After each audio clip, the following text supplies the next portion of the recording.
আসসালামু আলাইকুম। আমন্ত্রণ জানাচ্ছি জাগো স্পোর্টসে। আপনাদের সাথে আছে মমতাজ শাহিন রুম্পা। শুরুতেই জানাবো আপডেট। বাংলাদেশের পাশে পাকিস্তানের ক্রিকেটাররা বিশ্বকাপ খেলা বয়কট করা নিয়ে পিসিবির সিদ্ধান্ত মেনে নেবেন বাবর শাহিনরা। আইসিসির কুৎসিত চেহারা উন্মোচন করল ক্রিকেটার বাইবেল খ্যাত ম্যাগাজিন উইজডেন। পিএসএল নিলামের তারিখ ও ক্রিকেটারদের ভিত্তিমূলক ঘোষণা। বিসিবির সাকিবের ফেরানো নিয়ে আমিনুলের ভিন্ন মত। শুনছিলেন শিরোনাম, এবার বিস্তারিত। বাংলাদেশের পাশে পাকিস্তানের ক্রিকেটাররা বিশ্বকাপ খেলা বয়কট করা নিয়ে পিসিবির সিদ্ধান্ত মেনে নেবেন বাবর শাহিনরা। বাংলাদেশকে বাদ দেওয়ার পর আসন্ন টি-20 বিশ্বকাপে পাকিস্তানের অংশগ্রহণও অনিশ্চিত। এরই মধ্যে দল ঘোষণা করলেও সরকারের পরামর্শের পর দলটি জানাবে তারা বিশ্বকাপে অংশ নেবে কিনা। সরকারের পরামর্শে পাকিস্তান ক্রিকেট বোর্ড যে সিদ্ধান্তই নেবে সেটা মেনে নেবেন বিশ্বকাপে থাকা পাকিস্তানের বিশ্বকাপ স্কোয়াডের ক্রিকেটাররা। বাংলাদেশকে বাদ দিয়ে আইসিসি ডাবল স্ট্যান্ডার্ড বলে এই সিদ্ধান্তকে স্পষ্টভাবে প্রত্যাখ্যান করেছে পিসিবি। জাতীয় দলের খেলোয়াড়দের সঙ্গে এক বৈঠকে পিসিবি চেয়ারম্যান সৈয়দ মাহসিন রাজা নাকভি বিশ্বকাপ ইস্যুতে বোর্ডের অবস্থান তুলে ধরেন। তিনি জানান, এই বিষয়ে দলকে আগেই অবগত করা হয়েছে। বৈঠকে খেলোয়াড়রা পিসিবির নীতিগত অবস্থানকে স্বাগত জানান এবং এতে পূর্ণ সমর্থন ব্যক্ত করেন। নাকভি বলেন, বাংলাদেশ ক্রিকেট বোর্ডের অবস্থান নৈতিকভাবে সঠিক এবং মূল মূল্যবোধের সঙ্গে সামঞ্জস্যপূর্ণ। সেই কারণে পাকিস্তান বাংলাদেশের পাশে দাঁড়িয়েছে। পিসিবি চেয়ারম্যান বলেন, ক্রিকেটকে রাজনৈতিক রঙে রাঙানো কারো স্বার্থ রক্ষা করে না। বিশ্বকাপ সংক্রান্ত যে কোনো বিষয়ে পাকিস্তান সরকারের যে সিদ্ধান্ত হবে পিসিবি তা অক্ষরে অক্ষরে এবং পূর্ণভাবে অনুসরণ করবে। স্কোয়াড ঘোষণা করলেও টি-20 বিশ্বকাপে পাকিস্তান অংশ নেবে কিনা সেটি এখনো নিশ্চিত নয়। এই ইঙ্গিত দিয়েছেন পিসিবির ডিরেক্টর এবং জাতীয় নির্বাচক কমিটির সদস্য আকিব জাভেদ। পিসিবির এই কর্তা স্পষ্ট করে জানিয়েছে, নির্বাচকদের এখতিয়ার দল বাছাই পর্যন্তই সীমাবদ্ধ। এরপরে সিদ্ধান্ত সরকারের, অর্থাৎ পাকিস্তান দল নির্বাচন করেছে ঠিকই, কিন্তু বিশ্বকাপে খেলা হবে কিনা তা এখনো নিশ্চিত নয়। তার আগের দিন পিসিবি চেয়ারম্যান জানিয়েছিলেন, পাকিস্তানের অংশগ্রহণের সিদ্ধান্ত নির্ভর করছে পুরোটাই সরকারের উপর। আইসিসির কুৎসিত চেহারা উন্মোচন করল ক্রিকেটার বাইবেল খ্যাত ম্যাগাজিন উইজডেন। বাংলাদেশের ভেন্যু পরিবর্তনের অনুরোধ প্রত্যাখ্যান করার পর আনুষ্ঠানিকভাবে আসন্ন টি-20 বিশ্বকাপে স্কটল্যান্ডকে অন্তর্ভুক্ত করা হয়।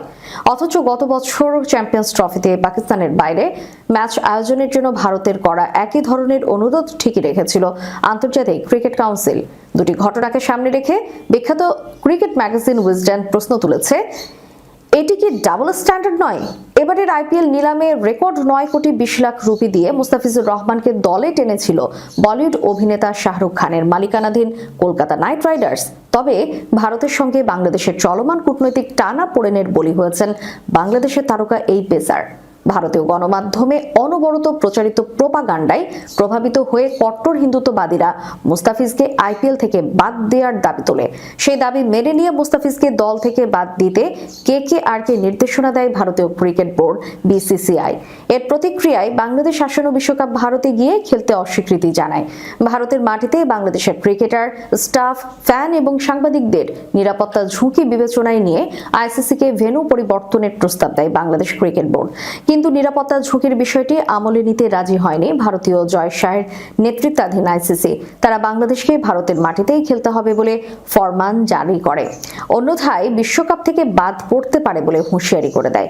বাংলাদেশ শেষ পর্যন্ত নিজেদের অবস্থানে অনড় থাকায় আইসিসি বদলি হিসেবে স্কটল্যান্ডকে টুর্নামেন্টে অন্তর্ভুক্ত করেছে। একই ধরনের ঘটনা 2025 সালের চ্যাম্পিয়ন্স ট্রফির আগেও ঘটেছিল। টুর্নামেন্টে এককভাবে পাকিস্তানে অনুষ্ঠিত হওয়ার কথা থাকলেও ভারত জানিয়ে দেয় তারা পাকিস্তানের সফর করবে না। নিজেদের ম্যাচের জন্য নিরপেক্ষ ভেন্যুর দাবি তুলেছিল দেশটি। দীর্ঘ আলোচনার পর সেই দাবি মেনে নেয় আইসিসি। ভারত তাদের সব ম্যাচ দুবাইয়ে খেলে। ভ্রমণের ধকল না থাকায় এবং সব ম্যাচ একই মাঠে খেলার বাড়তি সুবিধা কাজে লাগিয়ে ভারত টুর্নামেন্টটি জিতেও নেয়। উইজডেনের ওয়েবসাইটে এই দুটি ঘটনা বর্ণনা করে বলা হয়, আন্তর্জাতিক ক্রিকেটের ন্যায্যতা আদৌ শর্ত সাপেক্ষ কিনা এখন সে প্রশ্ন উঠেছে। ভারত তাদের সিদ্ধান্ত জানানোর জন্য 3 মাস সময় পেয়েছিল। অন্যদিকে সূচি ও গ্রুপ ঘোষণার পর বাংলাদেশের হাতে ছিল মাত্র 1 মাস। শুধু সময়ের ব্যবধানে কি আইসিসির ডাবল স্ট্যান্ডার্ডকে ন্যায্যতা দিতে পারে? তাদের প্রতিবেদনে আরো বলা হয়, সংকট তৈরিতে মুস্তাফিজুর রহমানকে ঘিরে ভারতের রাজনৈতিক বার্তা দেওয়ার ভূমিকা কি উপেক্ষা করা যায়? বিসিসিআই কখনোই মুস্তাফিজকে বাদ দেওয়ার কারণ হিসেবে নিরাপত্তার কথা বলেনি। সাম্প্রতিক পরিস্থিতি এই একটি কথাই ছিল ব্যাখ্যা। বাংলাদেশ সেটিকে নিরাপত্তার হুমকি হিসেবে দেখেছে। যদি একজন খেলোয়াড়ের নিরাপত্তা নিশ্চিত করা না যায়, তাহলে পুরো দলকে কিভাবে নিরাপদ রাখা হবে? মুস্তাফিজকে বাদ দেওয়ার বিষয়ে ভারতের সিদ্ধান্ত ছিল নিঃশর্ত এবং অনুতাপহীন। কোনো ব্যাখ্যা ছাড়াই একজন খেলোয়াড়কে ছেড়ে দিয়ে বিসিসিআই স্পষ্ট বার্তা দেয়, ক্রিকেট রাজনৈতিক উদ্দেশ্যেও ব্যবহৃত হতে পারে। প্রশাসনিক ক্ষমতা ব্যবহার করে ক্রিকেটের মাধ্যমে রাজনৈতিক বার্তা দিয়েছে ভারত। বাংলাদেশ তাদের খেলোয়াড়দের সুরক্ষায় দাঁড়ালেও আত্মসম্মান ও নীতির প্রশ্নে কঠোর অবস্থান নিয়ে প্রকাশ্য হুমকির পথে গেছে, যার ফলে আইসিসির জন্য না বলাটা সহজ হয়েছে বলে মনে করে উইজডেন। অন্যদিকে ভারত জানে অর্থনৈতিক শক্তি ও সুপারস্টারদের কারণে তাদের ছাড়া আইসিসি টুর্নামেন্ট প্রায় অচল। তাই তারা পাকিস্তানে যেতে অস্বীকৃতি জানিয়ে নিজেদের ইচ্ছা চাপিয়ে দিতে পেরেছে। লড়াইয়ের পাল্লা শুরু থেকেই ভারতের দিকেই ভারী ছিল, যা দেখিয়ে দেয় কিভাবে ক্ষমতা, বিশেষ করে অর্থনৈতিক শক্তি, সিদ্ধান্তকে নিজের পক্ষে মাখিয়ে নিতে পারে। বাংলাদেশের সেই সামর্থ্য ছিল না, ফলে এমন এক সিদ্ধান্তের খেসারত তাদের দিতে হয়েছে, যার কথা তারা 3 সপ্তাহ আগেও ভাবেনি। তারা টুর্নামেন্ট ছিল, এখন আর নেই, শুধু নিজেদের পক্ষে দাঁড়ানোর কারণে। উইজডেনের এই বিশ্লেষণে একটা বিষয় স্পষ্ট, আইসিসি এখন নীতি, নৈতিকতা বা ন্যায্যতার মানদণ্ডকে একপেশে রেখে ভারত তোষণে ব্যস্ত। অর্থনৈতিক শক্তির বলে তারা আইসিসি এবং এর বেশিরভাগ সদস্য দেশকে দিয়ে যে কোনো সিদ্ধান্ত পাশ করিয়ে নিতে পারে।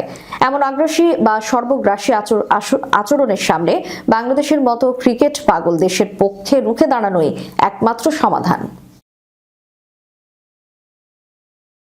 পাকিস্তান সুপার লিগের একাদশ আসরের খেলোয়াড় নিলামের তারিখ ঘোষণা করেছে পাকিস্তান ক্রিকেট বোর্ড। একই সঙ্গে ক্রিকেটারদের জন্য ভিত্তি মূল্যও ঘোষণা করেছে সংস্থাটি।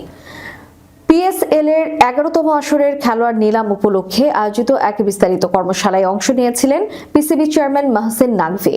সেখান থেকে আসা সিদ্ধান্ত অনুযায়ী আগামী 11 ফেব্রুয়ারি অনুষ্ঠিত হবে পিএসএল নিলাম। এবারে নিলামে খেলোয়াড়দের ভিত্তিমূল্য ও দরপত্রের সব অর্থ নির্ধারণ করা হয়েছে পাকিস্তানি রুপিতে। ঘোষণা অনুযায়ী সর্বোচ্চ ক্যাটাগরির খেলোয়াড়দের ভিত্তিমূল্য ধরা হয়েছে 4 কোটি 20 লাখ রুপি, দ্বিতীয় ক্যাটাগরির ভিত্তিমূল্য 2 কোটি 20 লাখ রুপি, তৃতীয় ক্যাটাগরিতে 1 কোটি 10 লাখ রুপি এবং চতুর্থ ক্যাটাগরির খেলোয়াড়দের জন্য ভিত্তিমূল্য ধরা হয়েছে 60 লাখ রুপি। প্রতিটি ফ্র্যাঞ্চাইজিকে ন্যূনতম 16 জন এবং সর্বোচ্চ 20 জন খেলোয়াড় নিয়ে স্কোয়াড গঠনের অনুমতি দেওয়া হয়েছে।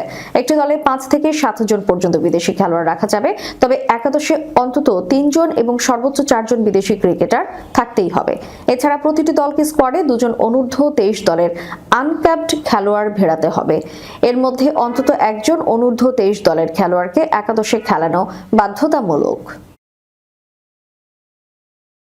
গতকাল বিসিবির বোর্ড সভা অনুষ্ঠিত হয়, যেখানে বোর্ড সভা শেষে সাকিব আল হাসানকে আবারও জাতীয় দলে ফেরানোর বিষয়ে জানিয়েছেন বিসিবির মিডিয়া কমিটির চেয়ারম্যান আমজাদ হোসেন। এ ব্যাপারে বিস্তারিত ব্যাখ্যাও দিয়েছিলেন। আরেক বোর্ড পরিচালক আসিফ আকবরও জানিয়েছেন সাকিবকে নিয়ে বোর্ডের অবস্থান। যদিও এই ব্যাপারে ক্রিকেট বোর্ড কোনো সিদ্ধান্ত নিতে পারে না বলে মনে করেন বিএনপির ক্রীড়া সম্পাদক এবং বাংলাদেশ ফুটবল দলের সাবেক অধিনায়ক আমিনুল হক। রাজধানীতে গণমাধ্যমের মুখোমুখি হয়ে আজ আমিনুল বলেছেন, এটা তো রীতিমতো স্ট্যান্ডবাজি। আমি বলবো, সাকিবের ব্যাপারে সিদ্ধান্ত নেবে রাষ্ট্র। রাষ্ট্রের আইন যদি নিরপরাধ হয়, মামলাগুলো প্রত্যাহার করা হয় রাষ্ট্রীয়ভাবে, তাহলে সাকিব আসবে, তাতে কারো কোনো সমস্যা নেই। খেলোয়াড়কে আমি সম্মান দিতে চাই, সাকিবের মতো একজন ক্রিকেটার খেলবে, এটা আমিও চাই। শেষ করার পূর্বে সংবাদ শিরোনামগুলো জানাবো আরও একবার।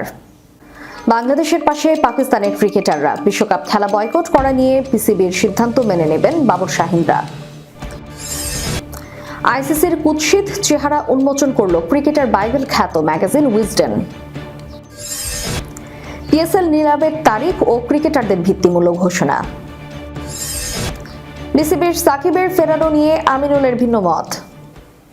এতক্ষণ আমাদের সাথে থাকার জন্য ধন্যবাদ। আল্লাহ হাফেজ।